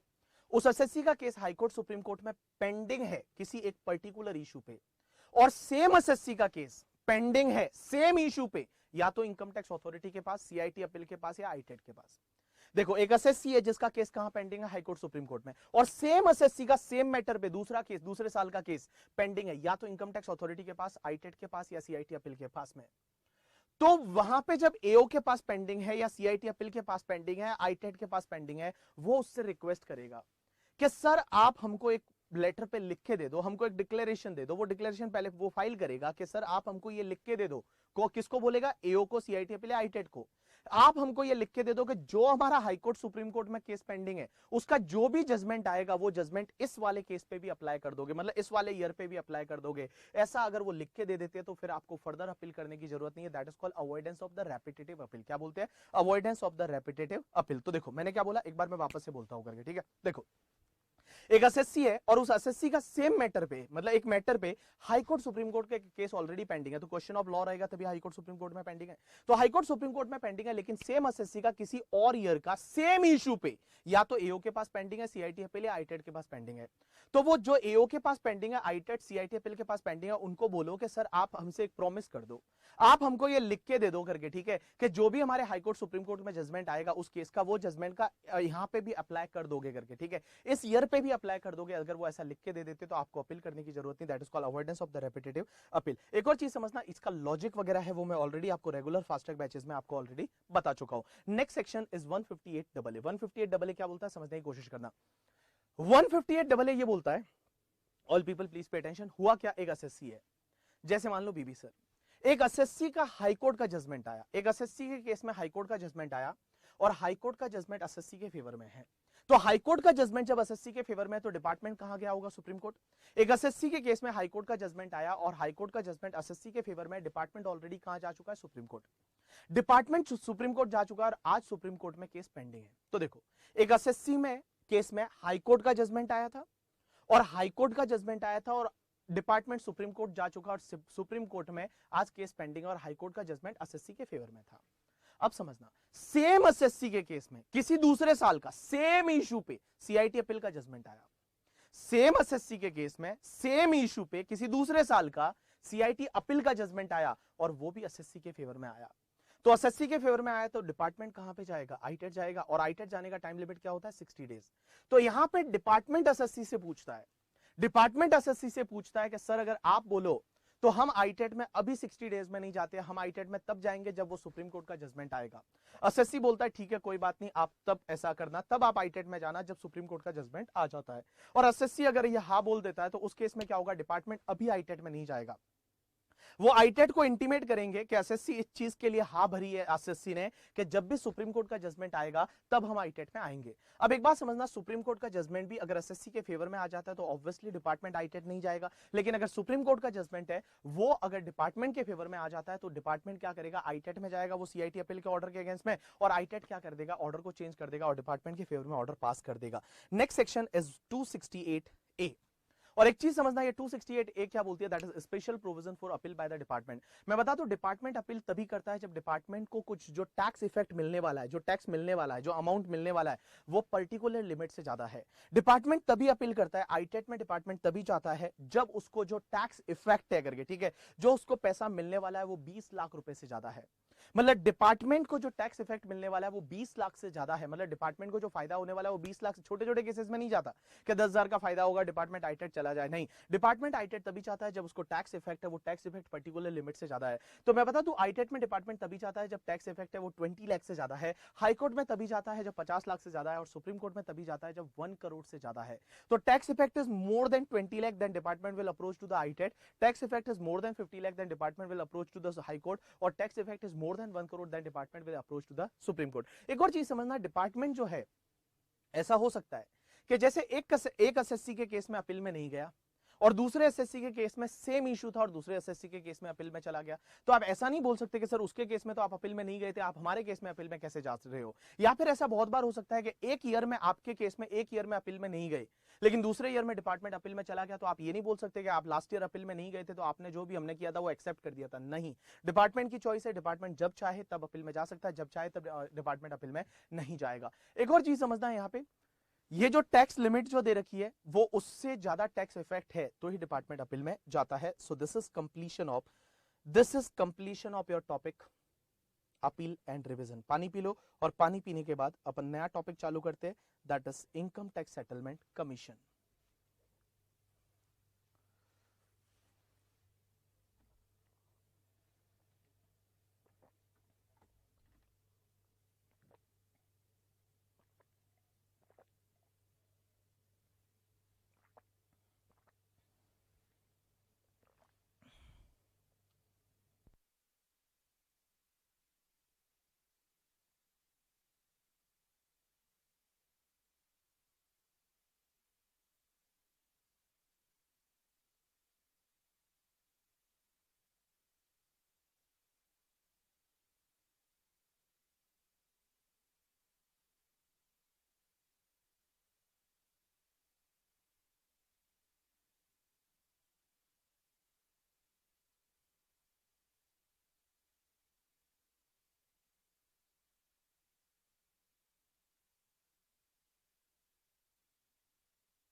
Yes people, so now next section is related to the next topic is income tax settlement commission, जिसको अपन सेटकॉम बोलेंगे। क्या बोलेंगे? सेटकॉम बोलेंगे। अब एक चीज समझना, सेटलमेंट कमीशन है वो सेटलमेंट कमीशन में कब जाते हैं? जब आपको लगता है कि अब तो मर गए करके, ठीक है, अब तो मर गए, आपको लगता है कि जैसे रेड हो गई वगैरह, आपको लगता है तो अब तो मर गए, तो आप सेटलमेंट कमीशन में जा सकते हो। सेटलमेंट कमीशन क्या होता है? एक बात बता दो, जैसे आप क्रेडिट कार्ड के बिल का पेमेंट नहीं करते हो तो बैंक क्या करती है? चलो सेटलमेंट पे आते हैं। या बैंक लोन लिया उसका पेमेंट नहीं करते हो तो बैंक क्या बोलती है? सेटलमेंट पे आते हैं। तो दैट इज कॉल्ड सेटलमेंट। जैसा वैसा ही कुछ यहाँ पे भी होता है। जब आपको लगता है कि अब आपसे कुछ नहीं हो सकता करके, ठीक है, जब आपको लगता है कि अब तो अपन मर गए करके, ठीक है, तो आप सीधा सेटलमेंट कमीशन में जा सकते हो। क्या सेटलमेंट कमीशन आपका माफ कर देगा टैक्स या interest? Answer is no. Settlement commission कभी भी आपका टैक्स और इंटरेस्ट माफ नहीं करता है। सेटलमेंट कमीशन सिर्फ आपकी पेनल्टी और प्रोसिक्यूशन है, उसी में आपको इम्यूनिटी दे सकती है। तो सेटलमेंट कमीशन है वो आपको पेनल्टी प्रोसिक्यूशन जो रहेगा, पेनल्टी प्रोसिक्यूशन में इम्यूनिटी दे सकती है, माफी दे सकती है। बाकी कभी भी टैक्स और इंटरेस्ट है उसमें कभी भी सेटलमेंट कमीशन है वो माफी नहीं दे सकती है। एक और चीज समझना, सेटलमेंट कमीशन में आप तभी जा सकते हो जब दो कंडीशन सेटिस्फाइड होनी चाहिए। पहली कंडीशन तो यह है कि आपका केस पेंडिंग होना चाहिए। पहली कंडीशन यह है कि आपका केस पेंडिंग होना चाहिए। कैश केस पेंडिंग होना चाहिए, इसका मतलब क्या है? आपका असेसमेंट पेंडिंग होना चाहिए, या तो 143(3) में, 144 में, 147 में, 153A में, या तो 143(3) में, 144 में, 147 में, 153A में, कहीं भी आपका केस पेंडिंग होना चाहिए। और दूसरी चीज यह है कि जो भी आप एडिशनल इनकम डिस्क्लोज कर रहे हो सेटलमेंट कमीशन के सामने, जो भी आप एडिशनल इनकम डिस्क्लोज कर रहे हो सेटलमेंट कमीशन के सामने, उस पर एडिशनल टैक्स है वो तुम्हारा 10 लाख से ज्यादा होना चाहिए, और अगर रेड हुई है तो 50 लाख से ज्यादा होना चाहिए। मैंने क्या बोला? सेटलमेंट कमीशन में आप तभी जा सकते हो जब दो कंडीशन सेटिस्फाइड होनी चाहिए। पहली कंडीशन यह है कि आपका केस पेंडिंग होना चाहिए अंडर सेक्शन 143(3), अंडर सेक्शन 143(3), 144, 147, 153 मतलब कहीं पे असेसमेंट पेंडिंग होना चाहिए। दूसरी चीज यह है कि जो आप एडिशनल इनकम डिस्क्लोज कर रहे हो सेटलमेंट कमीशन के सामने, उस पर जो एडिशनल टैक्स है वो 10 लाख से ज्यादा होना चाहिए नॉर्मल केस में, और अगर रेड हुई थी तो 50 लाख से ज्यादा होना चाहिए, तभी आप सेटलमेंट कमीशन में जा सकते हो। लेकिन इसमें एक चीज समझना, बहुत बार क्या होता है, रेड साथ साथ में हो जाती है। जैसे कंपनी पे और डायरेक्टर पे साथ में रेड हुई, जैसे आई कैन टेक एग्जांपल, मेरी कंपनी है बीबी वर्चुअल, तो बीबी वर्चुअल पे और बीबी सर पे दोनों पे साथ में रेड हुई, तो बीबी वर्चुअल और बीबी सर पे दोनों पे साथ में रेड हुई, हम दोनों सेटलमेंट कमीशन में जाते हैं, तो कितना इनकम डिस्क्लोज करना पड़ेगा जिसपे एडिशनल टैक्स है वो 50 लाख से ज्यादा होना चाहिए, दोनों का 50 लाख से ज्यादा, उनका 50 लाख से ज्यादा मेरा। लेकिन यहां पे लॉ ये बोलता है कि जैसे मान लो, I can take one example, कि मेरी कंपनी सेटलमेंट कमीशन में जा चुकी है, तो मेरी कंपनी ने सेटलमेंट कमीशन में अप्रोच कर दिया और उन्होंने 50 लाख से ज्यादा का टैक्स बता दिया करके, ठीक है। तो बीबी सर जो उसके रिलेटिव है, रिलेटिव का मतलब जो सेक्शन 40 सब सेक्शन 2 में दे रखा है, सेक्शन 40 सब सेक्शन 2 तुम्हारे पीजीबीपी हेड में आता है और वो पीजीबीपी हेड में कुछ स्पेसिफाइड पर्सन दे रखे हैं। तो उस केस में जो रिलेटिव है वो रिलेटिव सिर्फ 10 लाख से ज्यादा टैक्स डिस्क्लोज करके सेटलमेंट कमीशन में जा सकता है। या फिर मान लो सेटलमेंट कमीशन में पहले मैं गया, तो सेटलमेंट कमीशन में पहले मैं गया और मैंने मान लो 50 लाख से ज्यादा का टैक्स डिस्क्लोज कर दिया, तो मेरी जो कंपनी है वो सेटलमेंट कमीशन में जा सकती है 10 लाख से ज्यादा का टैक्स डिस्क्लोज करके। यू गॉट माय पॉइंट और नॉट? यस। अब एक और चीज समझना, मैंने क्या बोला, सेटलमेंट कमीशन में आप तभी जा सकते हो जब दो कंडीशन सेटिस्फाइड होनी चाहिए। पहली कंडीशन तो ये है कि आपका केस पेंडिंग होना चाहिए अंडर सेक्शन 143, 144, 147, 153 है, और आपका जो एडिशनल इनकम है उस पे एडिशनल टैक्स है वो 10 लाख या 50 लाख से ज्यादा होना चाहिए। नॉर्मल केस में 10 लाख और इन case of the red cases में 50 लाख से ज्यादा होना चाहिए, तभी आप सेटलमेंट कमीशन में जा सकते हो। एक और चीज समझना, सेटलमेंट कमीशन में जब आपने एप्लीकेशन कर दिया तो उसको आप विड्रॉ नहीं कर सकते। आपने सेटलमेंट कमीशन में अगर एप्लीकेशन कर दिया तो उसको आप विड्रॉ नहीं कर सकते, उसको आप क्या नहीं कर सकते, विड्रॉ नहीं कर सकते करके, ठीक है। एक चीज ध्यान रखना, अथॉरिटी ऑफ एडवांस रूलिंग जो टॉपिक आएगा इंटरनेशनल टैक्सेशन में, उसमें आपने एप्लीकेशन किया तो आप विड्रॉ कर सकते हो, लेकिन यहां पे आप विड्रॉ नहीं कर सकते। अब एक और चीज समझना सर, क्वेश्चन ये आता है, आप बोल रहे हो कि 10 लाख से ज्यादा टैक्स भरना पड़ेगा या 50 लाख से ज्यादा एडिशनल टैक्स। एडिशनल टैक्स का मतलब क्या होता है कि जो सेटलमेंट कमीशन के सामने आप एप्लीकेशन कर रहे हो उसमें एडिशनल इनकम कितना डिस्क्लोज कर रहे हो, उस पे जो टैक्स आता है वो 10 लाख 50 लाख से ज्यादा होना चाहिए। एक और चीज समझना, एडिशनल टैक्स कैसे निकालोगे, जैसे आपने पहले रिटर्न फाइल ही नहीं किया था, तो रिटर्न फाइल ही नहीं किया तो जो भी आप एप्लीकेशन में जो इनकम डिस्क्लोज कर रहे हो वो सब एडिशनल इनकम होगी और उस पर एडिशनल टैक्स 10 लाख 50 लाख से ज्यादा होना चाहिए। अगर आपने रिटर्न फाइल किया था तो उसमें अपन क्या करेंगे, जो तुम्हारी रिटर्न वाली इनकम थी और प्लस आपने एप्लीकेशन में कितना इनकम और बताया, उस इनकम पे टैक्स निकाल दो टोटल पे, और जो भी आपके रिटर्न वाली इनकम पे जो टैक्स था वो लेस कर दो, जो भी डिफरेंस रहेगा that is called your additional tax. वो एडिशनल टैक्स तुम्हारा 10 लाख 50 लाख से ज्यादा है तो आप सेटलमेंट कमीशन में जा सकते हो। अब एक और चीज समझना, कुछ केसेस में सर कब माना जाएगा कि आपका केस पेंडिंग है, तो सिंपल सी बात बोलो, अगर 143(3) की बात करूं, जो तुम्हारा स्क्रूटनी असेसमेंट है वो पेंडिंग कब माना जाएगा, जैसे ही तुमको 143(2) का स्क्रूटनी का नोटिस इशू हो गया, ये माना जाएगा आपका केस पेंडिंग है। या 144 में के लिए आपको जब शोकोज नोटिस इशू हुआ तो ये माना जाएगा आपका केस पेंडिंग है। 147 के लिए 148 इशू हुआ आपका, ये माना जाएगा आपका केस पेंडिंग है। या 153A के लिए क्या होता है कि आपको जो 153A का नोटिस इशू हुआ, यहां पे 153A लिख लेना बुक में करके, ठीक है, 153 प्रिंट हुआ है, इट्स 153A का जैसे ही नोटिस इशू हुआ ये माना जाएगा आपका 153A में केस पेंडिंग है। अब एक और चीज समझना, फ्रेश असेसमेंट के लिए देखो आईटेट के पास ये पावर है as well as the CIT admin के पास ये पावर है कि पुराना असेसमेंट कैंसिल करके और वो बोल सकता है कि फ्रेश असेसमेंट करके लेके आओ, किसको, एओ को बोल सकता है। तो जैसे ही फ्रेश असेसमेंट के लिए उसने वो ऑर्डर पास किया, कौन सा, आईटेट ने ऑर्डर पास किया या 263 264 में ऑर्डर पास करके, और उन्होंने बोला एओ को कि फ्रेश असेसमेंट कर करके, तो जैसे ही वो ऑर्डर पास हुआ उस केस में माना जाएगा आपका असेसमेंट है वो पेंडिंग है और उस केस में आप सेटलमेंट कमीशन में जा सकते हो। एक और चीज समझना, 147 के केस में क्या होता है कि 147 के केस में ट्राई टू अंडरस्टैंड, जैसे आई कैन टेक एग्जांपल, आज की डेट में हुआ क्या आज की डेट में मान लो 2 साल पहले के लिए आपको नोटिस इशू हुआ 148 का, 2 साल पहले का इनकम एस्केपिंग था और 2 साल पहले के इनकम एस्केपिंग के लिए आज आपको नोटिस इशू हुआ कौन सी सेक्शन में पता है, 148 में। लेकिन एक बात बताओ, आज की डेट में कौन से, सपोज ईयर वाले एग्जांपल लेते हैं, सपोज इन 2000 अभी 18-19 चल रहा है और आज की डेट में आपको 17-18 के लिए नोटिस इशू हुआ, तो 17-18 का केस तो पेंडिंग हो गया आपका, ठीक है, 147 में। लेकिन एक बात बताओ, आज की डेट में क्या 15-16 का भी नोटिस इशू हो सकता है, नहीं, आंसर इज यस। तो 15-16 का नोटिस आज की डेट में इशू हो सकता है, तो 15-16 का भी case deem to be pending मान लिया जाएगा और आप 15-16 के लिए भी आप सेटलमेंट कमीशन में जा सकते हो। 15-16 है ईयर, उसके लिए भी आप सेटलमेंट कमीशन में जा सकते हो। मतलब 147 में नोटिस इशू हुआ है, 148 का नोटिस इशू हुआ है, वो किसी एक ईयर के लिए हुआ है, लेकिन इस डेट को मान लो दूसरे किसी ईयर के लिए भी नोटिस इशू हो सकता है, तो वो दूसरे ईयर का भी केस है, वो डीम टू बी पेंडिंग माना जाएगा। अब एक और चीज समझना, सेटलमेंट कमीशन में जाओगे तो होगा क्या, तो जैसे ही आपने एप्लीकेशन किया 7 डेज के अंदर अंदर आपको शो कॉज नोटिस मिल जाएगा और आपसे बोला जाएगा कि आप ये बताओ कि हम क्यों आपका एप्लीकेशन है वो एडमिट करे करके, ठीक है। तो जैसे ही आपने अगर रिप्लाई वगैरह किया तो एप्लीकेशन की डेट से ही 14 डेज के अंदर अंदर या तो आपका एप्लीकेशन अलाउ कर दिया जाएगा या फिर आपका एप्लीकेशन क्या किया जाएगा, रिजेक्ट किया जाएगा। क्या किया जाएगा, रिजेक्ट किया जाएगा करके, ठीक है। उसके बाद में एप्लीकेशन की डेट से ही 30 डेज के अंदर अंदर सेटलमेंट कमीशन क्या करेगा, सीआईटी का रिपोर्ट मंगवाएगा। जो सीआईटी एडमिन होता है डिपार्टमेंट में, उससे बोलेगा कि आप अपना रिपोर्ट सबमिट करो। तो जैसे ही सीआईटी से कितने 30 days from the date of the application, application की डेट से 30 डेज में सीआईटी का अपील, सीआईटी एडमिन का रिपोर्ट मंगवाएगा और सीआईटी एडमिन को रिपोर्ट कब तक सबमिट करना है पता है, जैसे उसको बोला उसके 30 डेज के अंदर अंदर उसको रिपोर्ट सबमिट करना पड़ेगा। अब एक और चीज समझना, जैसे ही सीआईटी ने अपना रिपोर्ट सबमिट किया, उस सबमिशन की डेट से 15 डेज के अंदर अंदर वो आपकी एप्लीकेशन को इनवैलिड डिक्लेयर कर सकता सकता है। सेटलमेंट कमीशन को लगता है कि आपकी एप्लीकेशन इनवैलिड है, तो उस केस में आपकी एप्लीकेशन को वो इनवैलिड डिक्लेयर है, वो कर सकते हैं। तो देखो मैंने क्या बोला, एक बार समझने की कोशिश करना। जैसे ही आपने एप्लीकेशन की डेट से 7 डेज के अंदर अंदर आपको शो कॉज नोटिस आएगा, ठीक है। एप्लीकेशन की डेट से 14 दिन के अंदर अंदर आपकी एप्लीकेशन क्या होगी, या तो रिजेक्ट हो जाएगी या फिर आपकी एप्लीकेशन अलाउ हो जाएगी। एप्लीकेशन की डेट से 30 डेज के अंदर अंदर क्या होगा, वो सीआईटी से रिपोर्ट मांगे, सीआईटी 30 डेज में रिपोर्ट सबमिट करेगा, और 30 डेज में जब वो रिपोर्ट सबमिट करेगा, सबमिशन की डेट से 15 डेज के अंदर अंदर या तो आपकी एप्लीकेशन को वैलिड माना जाएगा या फिर आपकी एप्लीकेशन को इनवैलिड डिक्लेयर कर दिया जाएगा। अब एक और चीज समझना, अगर उसको सीआईटी पीसीआईटी से और भी सेटलमेंट कमीशन को कुछ इंफॉर्मेशन चाहिए या और भी कुछ रिपोर्ट मंगवानी है या रिकॉर्ड चाहिए, तो वो मंगवा सकते हैं, और सीआईटी है वो रिकॉर्ड को सबमिट करेगा 90 डेज में। जिस दिन सेटलमेंट कमीशन ने बोला उसके 90 डेज में जो है वो सबमिट कर देगा। एक और चीज समझना, ये सब होने के बाद, सब डिटेल के बाद सेटलमेंट कमीशन अपना ऑर्डर पास करेगा और सेटलमेंट है वो करेगा। और सेटलमेंट कमीशन अपना ऑर्डर पास करेगा कितने टाइम में पता है, 18 month from the end of the month in which application was made by SSC. मतलब जिस मंथ में एप्लीकेशन किया था उसके 18 मंथ के अंदर अंदर, जिस मंथ में एप्लीकेशन किया था उसके 18 मंथ के अंदर अंदर वो क्या करेंगे, अपना ऑर्डर है वो पास कर देंगे। एक और चीज समझना, सेटलमेंट कमीशन है वो क्या करेगा, तो सेटलमेंट कमीशन क्या करेगा, आपकी इनकम है वो बताएगा, कितना आपका इनकम आ रहा है, कितना आपका टैक्स आ रहा है करके, उस पे कितना इंटरेस्ट आ रहा है वो सब बताएगा करके, ठीक है। आपको कहां इम्यूनिटी मिल सकती है, देखो सेटलमेंट कमीशन आपको दो चीजों में इम्यूनिटी दे सकती है। इम्यूनिटी का मतलब होता है माफी, सिर्फ दो चीजों में मिल सकती है, एक तो पेनल्टी में मिल सकता है और प्रोसिक्यूशन में मिल सकता है।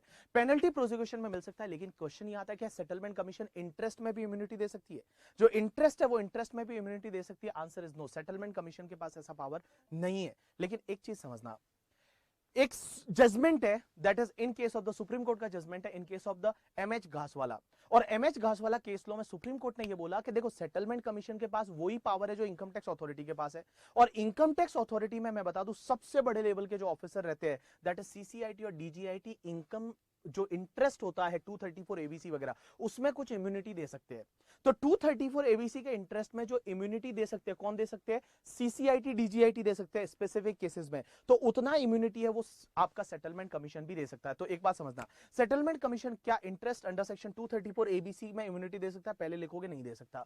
सेटलमेंट कमीशन को ये पावर नहीं है, सेटलमेंट कमीशन है वो सिर्फ किसमें इम्यूनिटी दे सकता है, पेनल्टी प्रोसिक्यूशन में। इंटरेस्ट अंडर सेक्शन 234 एबीसी में नहीं दे सकता, ये मैंडेटरी इंटरेस्ट होता है। लेकिन एक चीज समझना, सीसीआईटी डीजीआईटी कुछ एक्सेप्शनल केसेस में कुछ हद तक वो लोग इम्यूनिटी दे सकते हैं अंडर सेक्शन 234 एबीसी के इंटरेस्ट में भी। तो मैं बता दूं, जब सीसीआईटी डीजीआईटी दे सकते हैं, तो मैं बता दूं जो इनकम टैक्स अथॉरिटी के पास पावर है वो सेम पावर है, वो सेटलमेंट कमीशन के पास भी पावर है। तो मैं बोलूं सेटलमेंट कमीशन के पास वही पावर है जो सीसीआईटी डीजीआईटी के पास पावर है। तो सीसीआईटी डीजीआईटी जिस हद तक इम्यूनिटी दे सकते हैं उतना सेटलमेंट कमीशन है, उतना इम्यूनिटी सेटलमेंट कमीशन भी दे सकता है। एक और चीज समझना, सेटलमेंट कमीशन जो भी डिमांड निकालेगा वो ऑर्डर जैसे ही आपको मिला उसके 35 डेज के अंदर अंदर आपको डिमांड पे करनी पड़ेगी। देखो नॉर्मल 156 का डिमांड होता है वो 30 डेज में पे करना पड़ता है, ये 35 डेज में पे करना पड़ेगा। अगर आपने 35 डेज में पे नहीं किया तो 36 डेज से आपको इंटरेस्ट लगना चालू होगा, और इंटरेस्ट कितना रहेगा पता है, 1.25% पर मंथ, और पार्ट ऑफ द मंथ की रेट से आपको इंटरेस्ट लग जाएगा। एक और चीज समझना, ये एग्जाम में क्वेश्चन आएगा रेक्टिफिकेशन ऑफ मिस्टेक करके, मार्क कर लेना करके, सबसे इंपॉर्टेंट चीज है rectification of mistake. Sir settlement commission ने अपना ऑर्डर पास किया और उसमें कुछ भी मिस्टेक हो गई, तो क्या उसको ऑर्डर को रेक्टिफाई कर सकते हैं, सेटलमेंट कमीशन उस ऑर्डर को रेक्टिफाई कर सकता है, answer is yes. Settlement commission ने जो ऑर्डर पास कर दिया अगर उसमें कोई मिस्टेक होगी तो सेटलमेंट कमीशन उसको रेक्टिफाई कर सकता है, लेकिन रेक्टिफिकेशन का टाइम लिमिट क्या रहेगा समझना, वेरी इंपॉर्टेंट। अगर settlement commission own motion rectify करता है तो ऑर्डर जिस मंथ में पास हुआ उस मंथ के एंड से 6 मंथ में, अगर settlement commission own motion rectify करता है तो ऑर्डर जिस मंथ में पास हुआ उस मंथ के एंड से 6 मंथ के अंदर अंदर, ऑर्डर सेटलमेंट कमीशन ने जिस मंथ में पास किया था उस मंथ के एंड से 6 मंथ के अंदर अंदर रेक्टिफाई कर सकता है सेटलमेंट कमीशन। लेकिन अगर असेसी या डिपार्टमेंट एप्लीकेशन करते हैं, असेसी या डिपार्टमेंट एप्लीकेशन करते हैं, तो एप्लीकेशन कब तक कर सकते हैं पता है, एप्लीकेशन जैसे असेसी और डिपार्टमेंट ने एप्लीकेशन किया तो जिस मंथ में एप्लीकेशन किया था उसके एंड से 6 मंथ के अंदर अंदर सेटलमेंट कमीशन है वो रेक्टिफाई करेगा। समझने की कोशिश करना, मेरी तरफ देखो सब लोग, all people please pay attention. क्या सेटलमेंट कमीशन अपने ऑर्डर को रेक्टिफाई कर सकता है, आंसर इज यस। तो सेटलमेंट कमीशन अगर ओन मोशन रेक्टिफाई करता है तो उस केस में क्या होगा कि जिस मंथ में ऑर्डर पास हुआ था वो ऑर्डर पास हुआ उस मंथ के एंड से 6 महीने के अंदर अंदर रेक्टिफाई कर सकता है। लेकिन अगर एसएससी ने एप्लीकेशन या डिपार्टमेंट ने एप्लीकेशन किया तो जिस मंथ में एप्लीकेशन किया उस मंथ के एंड से 6 मंथ के अंदर अंदर रेक्टिफाई कर सकता है। एक और चीज समझना, क्या एसएससी और डिपार्टमेंट एप्लीकेशन कभी भी कर सकते हैं, answer is no. Application 6 month from the end of the month in which order was passed, जैसे ऑर्डर पास हुआ तो उस मंथ के एंड से 6 महीने के अंदर अंदर अगर एप्लीकेशन कर दिया तो जिस मंथ में एप्लीकेशन किया उस मंथ के एंड से 6 मंथ के अंदर अंदर है वो रेक्टिफिकेशन हो जाएंगे। तो आई कैन से दैट कि settlement commission can rectify their order within 6 months from the end of the month in which order was passed. 6 months from the end of the month in which order was passed. But if assessee or department made the application, then rectification has to be done within 6 months from the end of the month in which application was made. But assessee or department has to make the application within 6 months from the end of the month in which order was passed. You got my point or not? Yes. अब एक और चीज समझना, settlement commission के पास क्या power होते हैं, तो मैं बताऊं सेटलमेंट कमीशन के पास वो सब पावर है जो इनकम टैक्स अथॉरिटी के पास है।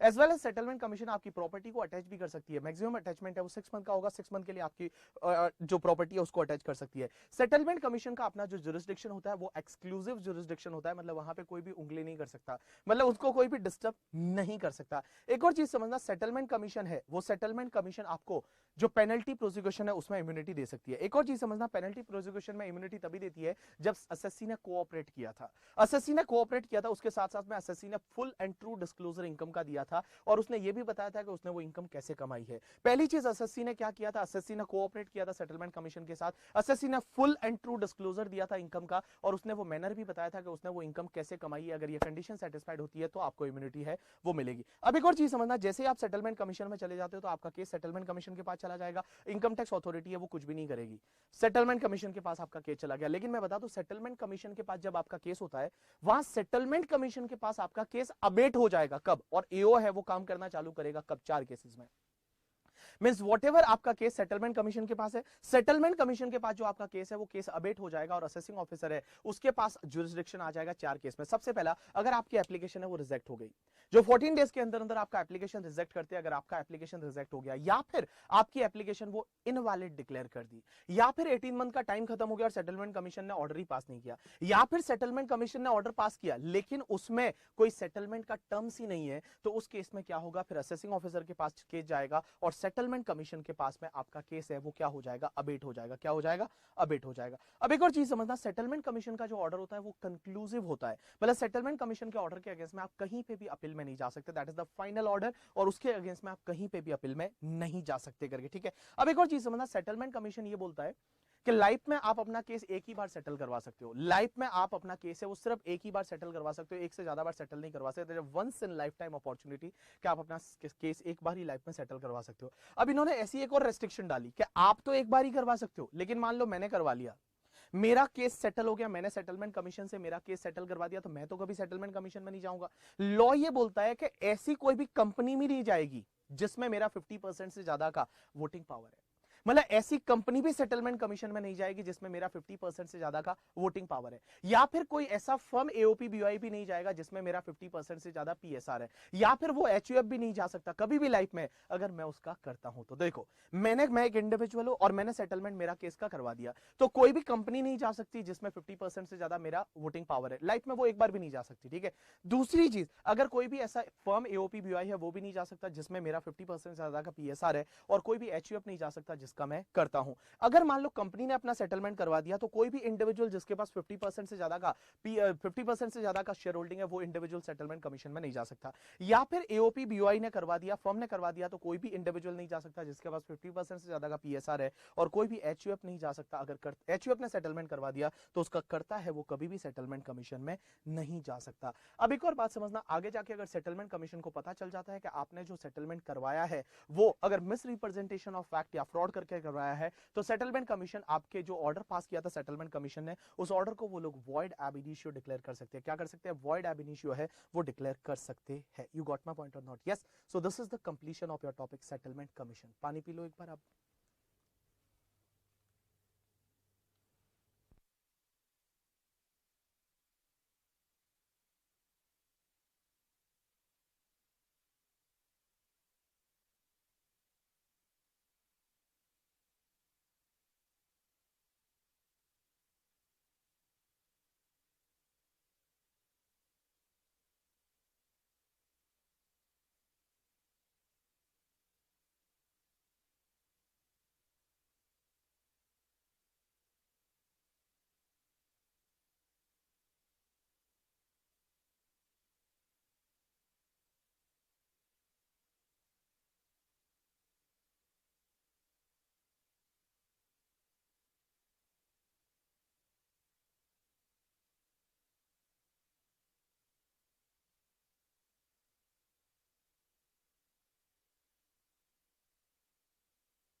पीपल। नाउ नेक्स्ट टॉपिक जो है that is the cash loan deposit and advances.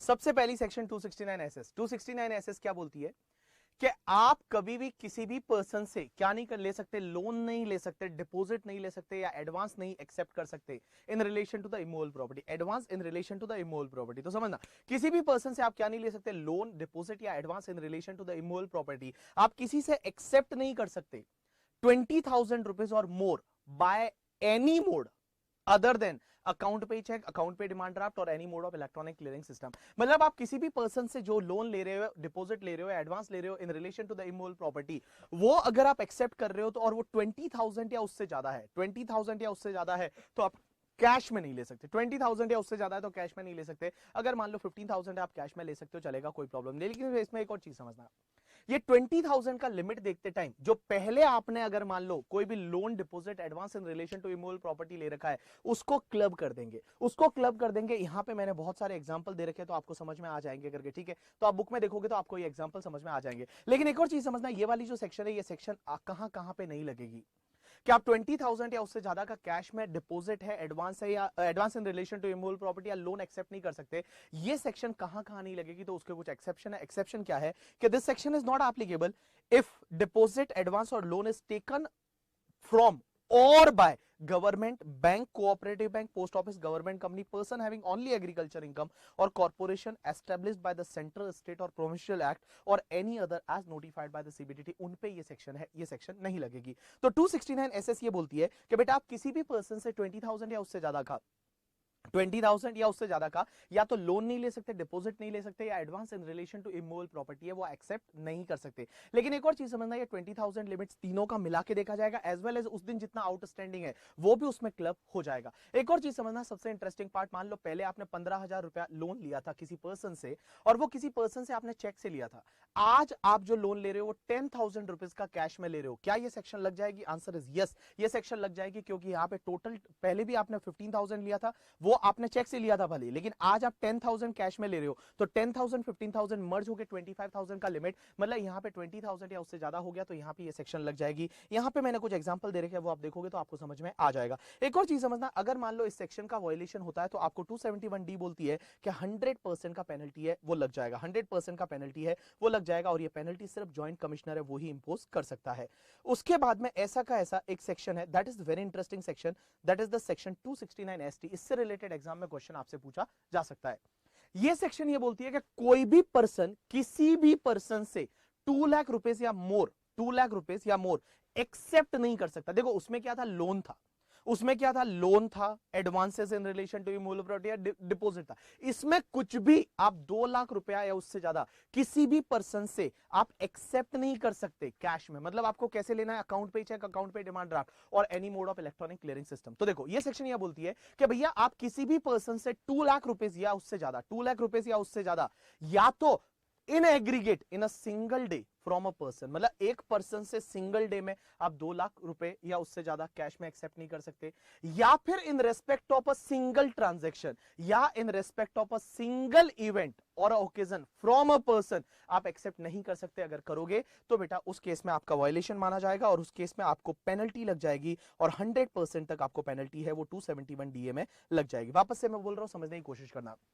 269 ST सबसे इंपॉर्टेंट सेक्शन, और ये सेक्शन क्या बोलती है बताए कि देखो आप किसी भी पर्सन से 2 लाख रुपए या मोर आप अकाउंट पे चेक, अकाउंट पे डिमांड ड्राफ्ट या any mode of electronic clearing system से ले सकते हो, कैश में नहीं ले सकते, मतलब एक्सेप्ट ही नहीं कर सकते। मतलब गुड सेल कर सकते हैं क्या 3 लाख का किसी पर्सन को? आंसर इज नो, कैश में नहीं कर सकते। अगर कैश लिया तो ये सेक्शन लग जाएगी। मतलब किसी भी आगे वाले पर्सन से आप कैश में एक्सेप्ट नहीं कर सकते 2 लाख रुपए और मोर, या तो from a single person in a single day, या फिर in respect of a single transaction, या फिर in respect of a event. अगर आप एक्सेप्ट नहीं कर सकते, अगर आपने किया तो इस सेक्शन का वायलेशन हो जाएगा और 271DA के हिसाब से आपको 100% का पेनल्टी लग जाएगा। जैसे I can take one example, मान लो I can take one example, समझने की कोशिश करना। मैंने क्या किया, एक पर्सन को कोई गुड सेल किया था, 3 लाख रुपए का गुड सेल किया, उसने 3 लाख एक ही दिन में मुझे कैश दे दिया। गुड सेल किया था 3 लाख का, एक ही दिन में 3 लाख का कैश दे दिया। क्या इस सेक्शन का वायलेशन हुआ या नहीं? Answer is yes, because in a single day from a single person मैंने 3 लाख रुपए रिसीव कर दिया, इस सेक्शन का वायलेशन हो गया। एक और एग्जांपल लेते हैं। मैंने मान लो किसी भी पर्सन को, मैंने किसी पर्सन को क्या किया कि लाइक 1 लाख रुपीस के 3 बिल थे जो अलग अलग दिन थे। 1 लाख रुपीस के 3 बिल थे, लेकिन एक ही दिन उसने आज ही मुझे 3 लाख का कैश में पेमेंट कर दिया, क्या ये सेक्शन अट्रैक्ट हो जाएगी? आंसर इज यस, ये सेक्शन अट्रैक्ट हो जाएगी, आपको पेनल्टी लग जाएगी। Because from a single transaction 3 थे, but from a single person आपने इन सिंगल डे आपने 2 लाख रुपए या उससे ज्यादा कैश में एक्सेप्ट कर दिया, ये सेक्शन लग जाएगी, वायलेशन हो जाएगा। एक और चीज समझना, मान लो मेरा बिल है वो 5 लाख का था, बिल 5 लाख का था, मैंने एक कुछ गुड सेल किया, 5 लाख का बिल था, और उस पर्सन ने 5 डेज में मुझे 1 लाख रुपीस दिया, क्या ये सेक्शन लगेगी? Answer is yes. Single day में उसने 2 लाख नहीं दिया, लेकिन वो सिंगल ट्रांजैक्शन से रिलेटेड है, बिकॉज ट्रांजैक्शन वाज 5 लाख का ट्रांजैक्शन था, और उस केस में बेटा ये सेक्शन लग जाएगी और यहां पे पेनल्टी लग जाएगी। एक और चीज समझना, यहां पे सबसे इवेंट से रिलेटेड मतलब क्या होता है? I can take one example. मान लो मैं क्या करता हूं, मैं आपको मंडप में, आपको मेरा एक हॉल है, ठीक है, मेरा एक हॉल है, आपकी शादी थी, और आपकी शादी थी, पहले दिन आए, आपने बोला सर हॉल भाड़े पे दे दो, मैंने कहा ठीक है, आपने मुझे 1 लाख आज दे दिया। 2 दिन बाद आते हो कि सर हॉल के साथ साथ में हमको एक काम करो, एक मैंने आपको हॉल का बिल दे दिया, हॉल रेंट का, वो हो गया करके, ठीक है। अब उसके बाद 2 दिन बाद आते हो, सर खाने का फैसिलिटी भी आप ही दे देना।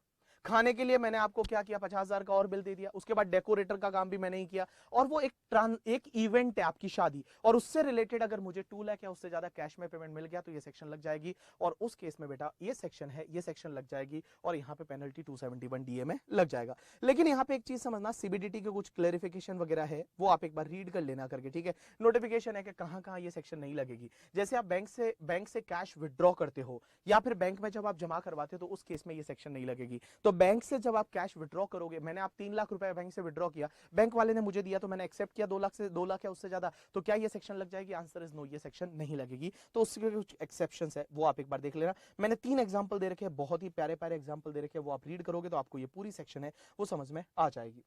उसके बाद 269 टी ये बोलती है कि आप किसी को भी लोन या डिपॉजिट है, लोन डिपॉजिट को रीपे कर रहे हो, लोन पहले आपने लिया था, डिपॉजिट लिया था, advance in relation to immovable property, उसका अगर आप रीपे कर रहे हो, और रीपे कर रहे हो और वो 20,000 या उससे ज्यादा है, तो आप अकाउंट पे चेक, अकाउंट पे demand draft, any mode of electronic clearing system से ही कर सकते हो, बाकी नहीं कर सकते। अगर आप किसी और मोड से करते हो तो उस केस में बेटा पेनल्टी लग जाएगी 271 में 100%। उसके बाद मैंने आपको सेक्शन 68 दे रखी है। 68 क्या बोलती है? Cash credit. कैश क्रेडिट क्या बोलती है कि अगर आपके अकाउंट में किसी भी कोई क्रेडिट हुआ है, आपके अकाउंट में कुछ क्रेडिट हुआ है, तो आपको उसका एक्सप्लेनेशन देना पड़ेगा।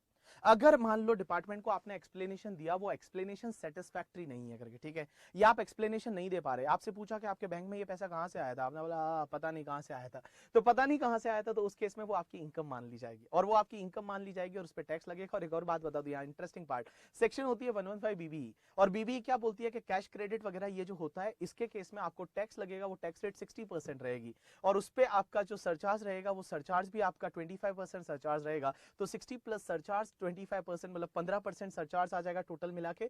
तो 75 प्लस 4% आपका हेल्थ एंड एजुकेशन से 78% आपको टैक्स लग जाएगा, अगर कैश क्रेडिट वगैरह आपके अकाउंट में आया और आपको पता नहीं, आप एक्सप्लेनेशन नहीं दे पा रहे हो। लेकिन इसमें एक इंटरेस्टिंग चीज और है, समझने की कोशिश करना। अगर किसी क्लोजली हेल्ड कंपनी का अकाउंट में कुछ क्रेडिट हुआ, और क्लोजली हेल्ड अकाउंट कंपनी के अकाउंट में कोई क्रेडिट हुआ, किसी का शेयर एप्लीकेशन वगैरह मनी, जैसे I can take one example, मैंने बीबी वर्चुअल्स के अकाउंट में कुछ क्रेडिट किया, तो बीबी वर्चुअल्स ने तो बता दिया ये पैसा कहां से आया, बीबी सर से आया, सीधी सी बात है। अब एक बात समझना, मेरे को पूछा कि तूने ये पैसा कहां से कमाया था, तो मैं अगर एक्सप्लेनेशन नहीं दे पा रहा हूं, या मेरी एक्सप्लेनेशन सेटिस्फैक्टरी नहीं है, तो वो बीबी वर्चुअल की इनकम मानी जाएगी। तो समझने की कोशिश करता है, अगर क्लोजली हेल्ड कंपनी का अकाउंट में कोई शेयर एप्लीकेशन मनी वगैरह आया है, और जिस पर्सन ने दिया है वो पर्सन की अगर पर्सन की एक्सप्लेनेशन सेटिस्फैक्टरी नहीं है, या पर्सन जो डिपॉजिट किया उस पर्सन की एप्लीकेशन सेटिस्फैक्टरी नहीं है, तो वो उस क्लोजली हेल्ड कंपनी की इनकम मान ली जाएगी। नेक्स्ट पार्ट 69 ये बोलता है अनएक्सप्लेन इन्वेस्टमेंट। अगर मान लो कोई इन्वेस्टमेंट है, आपने उसको एक्सप्लेन नहीं किया था, तो उस केस में बेटा वो सीधा आपका इनकम मान लिया जाएगा। अनएक्सप्लेन मनी, आपके पास कोई अनएक्सप्लेन मनी मिल जाती है जो आपने पहले एक्सप्लेन नहीं की थी, वो सीधा आपकी इनकम बन जाएगी। नेक्स्ट सेक्शन 69 बी ये बोलती है amount of investment not fully disclose in the books. अगर आपने बुक्स में अपना जो इन्वेस्टमेंट है, वो इन्वेस्टमेंट को फुल्ली डिस्क्लोज नहीं किया है। इसका मतलब क्या होता है कि जैसे मान लो मैंने 500 ग्राम गोल्ड खरीदा है, अब 500 ग्राम गोल्ड कितने का आता है पता है? 500 ग्राम गोल्ड है मान लो 1 करोड़ का आता है, और मैं बोलता हूं मैंने 500 ग्राम गोल्ड सिर्फ 30 लाख में खरीदा है, ठीक है। तो यहां पे 500 ग्राम गोल्ड में इन्वेस्टमेंट कितना होना चाहिए? मैंने इन्वेस्टमेंट पार्टली रिकॉर्ड किया है बुक में। मेरे पास आधा किलो गोल्ड है, तो आधा किलो गोल्ड का 1 करोड़ लगना चाहिए, बट मैं बोलता हूं मैंने तो उसने ब्लैक वगैरह पैसा मैंने यूज किया होगा, और मैं बोलता हूं मैंने तो सिर्फ 20 लाख में खरीदा है करके, ठीक है। तो उस केस में बेटा यहाँ पे ये सेक्शन 69 बी लग जाएगी, और लास्ट सेक्शन 69 सी और 69 डी। 69 सी ये बोलती है कि अनएक्सप्लेन एक्सपेंडिचर, अगर आपने कोई खर्चा किया तो आपको आपको ये बताना पड़ेगा वो पैसा कहां से लाया था। अगर आपका एक्सप्लेनेशन सेटिस्फैक्टरी नहीं है, आप एक्सप्लेनेशन नहीं दे पा रहे तो उस केस में वो आपकी क्या मानी जाएगी, इनकम मानी जाएगी। अगर आपने कोई अमाउंट बोरो या रीपे किया है हुंडी पे करके, ठीक है, हुंडी लोन पे वगैरह, ठीक है, ये पहले चलता था, तो उस केस में वो आपकी इनकम मानी जाएगी। एक चीज ध्यान रखना यहाँ पे, जब भी ये इनकम मानी जाएगी तो उस केस में, जब भी ये इनकम मानी जाएगी तो उस केस में, जब भी ये इनकम मानी जाएगी तो उस केस में क्या होगा, जब भी ये इनकम मानी जाएगी तो उस केस में क्या होगा कि आपकी टैक्स रेट है वो 60% रहेगी और उसके साथ में आपको वहां सरचार्ज 25% लगेगा और हेल्थ एंड एजुकेशन सेस है वो आपको 4% लगेगा। ठीक है, चलो सो यहाँ पे अपन आज का रिवीजन लेक्चर है उसको कंप्लीट करते हैं। और जैसे लेक्चर में कंप्लीट करता हूँ हर बार आपको मैं कुछ ना कुछ बोलता हूँ, तो इस बार भी मैं आपको बोल रहा हूँ करके, ठीक है। देखो बेटा टाइम बहुत कम है करके, ठीक है, इलेक्शन का टाइम है, बीजेपी कांग्रेस मत करते रहना करके, ठीक है, जो जीतना है वो जीत जाएगा, कोई फर्क नहीं पड़ता आपने को करके, ठीक है। आपकी जीत तब है जब आप पास हो जाओगे करके, ठीक है, आपकी गवर्नमेंट तब बनेगी जब आप पास हो जाओगे करके, ठीक है। मोदी जी, राहुल गांधी, केजरीवाल सबको छोड़ो करके आप सिर्फ अपनी पढ़ाई पे ध्यान दो and don't waste your time करके ऑन द सोशल मीडिया। जो सोशल मीडिया पे आप मैसेज भेज रहे हो सबको, 5 लोगों को भेजो, ये भेजो वो भेजो, वो सब छोड़ो करके, ठीक है। और इलेक्शन में ऑब्वियसली आपको वोट देने जाना है, मैं आपसे बोलता हूँ कि आप किसी को भी वोट दो, किसी भी पार्टी को सपोर्ट करो, वोट देना करके, ठीक है। आपके पास जब भी, मुझे पता है एग्जाम टाइम है, आपके पास टाइम नहीं मिलेगा, बट एटलीस्ट आधा घंटा निकाल के आप लोग वोट करना, बिकॉज बहुत जरूरी है अपनी कंट्री के लिए कि आप वोट करो करके, ठीक है। और उसके साथ में आपको पढ़ाई करनी है वो तो करते रहना है। ये जो टाइम है, ये टाइम सिर्फ एंड सिर्फ 3 चीजों में लगाना है, एक तो पढ़ने में, सोने में और खा रहे हो, खाना खाने में, पढ़ने में, सोने में, इन तीनों को छोड़ के आपके पास कुछ भी नहीं है। व्हाट्सएप वगैरह करो बंद करके, ठीक है, फेसबुक इंस्टाग्राम सब बंद करो, मोबाइल को फेंक दो और सिर्फ एंड सिर्फ पढ़ाई पे ध्यान दो। क्योंकि मैं बता दूं सीए बनने के बाद का जो मजा है वो अमेजिंग है। सीए बनने के बाद जो फील होता है that is the amazing feeling. Life में पहली बार आपको रोना आएगा और वो खुशी से रोना आएगा, कब पता है तुमको, जब आप सीए बन जाओगे। सो वो दिन को फील करोगे जिस दिन आप सीए बन रहे हो, क्या लगेगा आपके पेरेंट्स को, क्या लगेगा आपके जानने वालों को, क्या लगेगा हमको कितना प्राउड फील होगा कि हमने आपके लिए इतनी मेहनत की, हमने आपको रिवीजन लेक्चर दिए और आप लोगों ने सीए बने करके, ठीक है। बहुत अच्छा लगता है हम लोगों को जब स्टूडेंट पास होते हैं। और मेरा आपसे ये प्रॉमिस है, मैं आपको रिवीजन लेक्चर दे रहा हूँ, आपका मेरे से ये प्रॉमिस होना चाहिए कि हाँ सर हम आपको पास होके बताएंगे करके, ठीक है। तो अपनी 100% दे दो, लगा दो अपना, जितना हो सकता है वो लगा दो, नेगेटिव लोगों से दूर रहो, अपना और अपनों का ख्याल रखो। Thanks a lot people.